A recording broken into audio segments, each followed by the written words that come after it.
Former President Obama's arrogance and his compulsion to undermine President Trump once again in full display this weekend as he continued what appears to be a global shadow tour.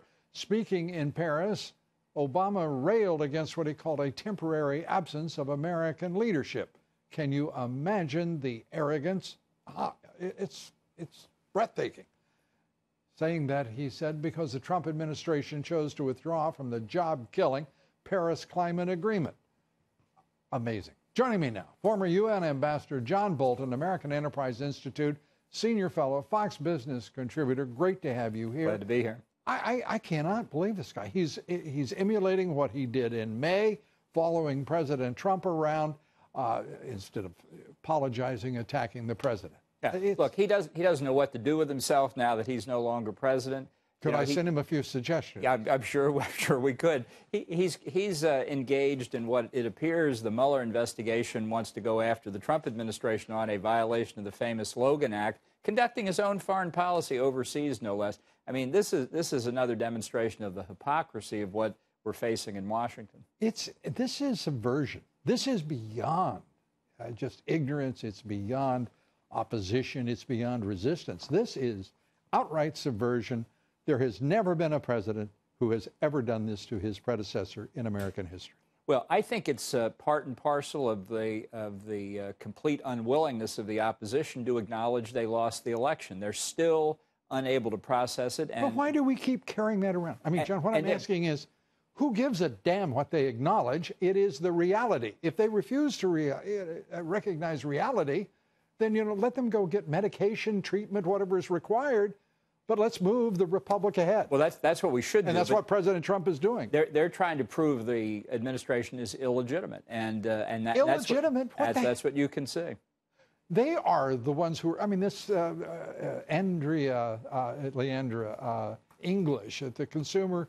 The Wall Street Journal said this is the first attempted coup d'état in American history. I mean, it's a mini coup d'état, but it goes right along with the idea that they should have won the election. Transfer of power is not minor. Yeah, and one recalls the famous scene in the debate where I think it was Chris Wallace asked both candidates, "If you lose, will you accept the result?" And Don't tell me. Did Hillary lie?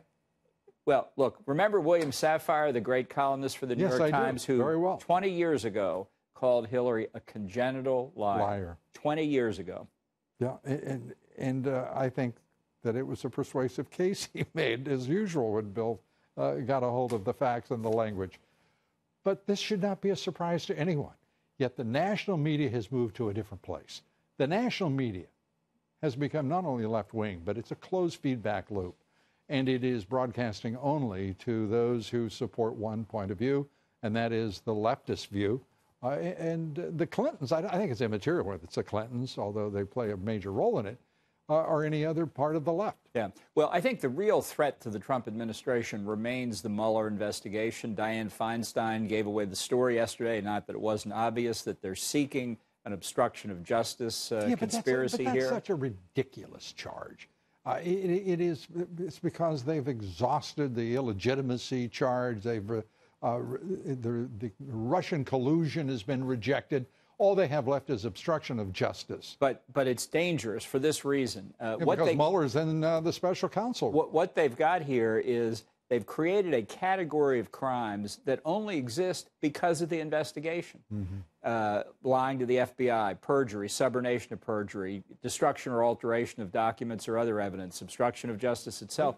They could indict people for those crimes if they were investigating their Christmas card list. If Speaker Ryan and Mitch McConnell, the majority leader, if they had guts, decency, and integrity, they would be as locked up on the shoulders of this president, moving forward to move this special counsel out. The timid Jeff Sessions, a disastrous choice for Attorney General. Enough said, it's done, but now let's move forward. This is an affront against law and order being carried out by the left. It needs to stop, and that's it. Yeah. Look, I've been fighting the very concept of the independent counsel for 30 years since I worked for Ed Meese at the Justice Department. This is not a constitutional exercise. It's extraordinarily dangerous. What we're learning about Peter Strzok, the little fellow who was obviously the minion of James Comey, the FBI director, involved in nearly every major Clinton, I think every major Clinton scandal, deciding, and an anti-Trumper of the highest order, coloring all of the conclusions of investigations. Yeah. No wonder nothing ever goes anywhere. And it's ridiculous. It's why people are losing faith in the government, and particularly the FBI. Who the hell in their right mind would have faith in the Justice Department or the FBI? Honestly, that's why President Trump should have fired Jim Comey on January the 20th. I think a lot of this would have been obviated. That's quite something. We sit here and we talk about he should have fired him sooner. It took great courage for him to do it when he did it, because every maven in the world was telling him, no, there will be such political backlash. You can't do the right thing. This is a president who is here because he's done the right thing. He's said the right thing. What's the right thing for him to do now? Well, I think they've got to take this Mueller investigation seriously, whether it should be there, because it is the way. How about blow it the hell up out of there? It is the way that the opposition does the groundwork for the impeachment charge that's coming if we lose control of the House. Now you're going to throw an impeachment charge to boot in this thing? We're supposed to take it seriously? At what point do the majority leaders of the Senate and the House take responsibility for this government and side with this president on every damn issue? Because unity works. They've just seen it. Yeah. Well, I think the tax cut may be a galvanizing event. I think now they can come back in January and go after Obamacare. Hopefully the Senate provision repealing bloody hell, man, I'm asking you about keeping the Republic going. And that requires keeping the Republican majorities in the House and Senate, because make no mistake, if Nancy Pelosi is Speaker after next November, the first order of business will be to impeach Trump. I don't often make this complaint on this broadcast, but I think you have actually seen too far into our future. We have a threat against the Republic, against the legitimate president of the United States, and you're talking about after the midterms. I'm saying to you, this majority leader, this speaker, this president have to align themselves and be unified and move this government forward and roll over the nonsense that is Robert Mueller, with all of his conflicts of interest, with Peter Strzok, who pollutes the entire seventh floor of the FBI. I mean, this is a disaster. No, it's really unbelievable. As Benjamin Franklin said at the Continental Congress, gentlemen, we must all hang together, or surely we will all hang separately, and it's getting close to that now. I think that I'm one of those people who would suggest that, forget about hanging, just clean up the damn mess. Hanging, cruel and unusual punishment, whether separately or individually or collectively. Ambassador John Bolton, thanks for always good to be with you. The tour through American history.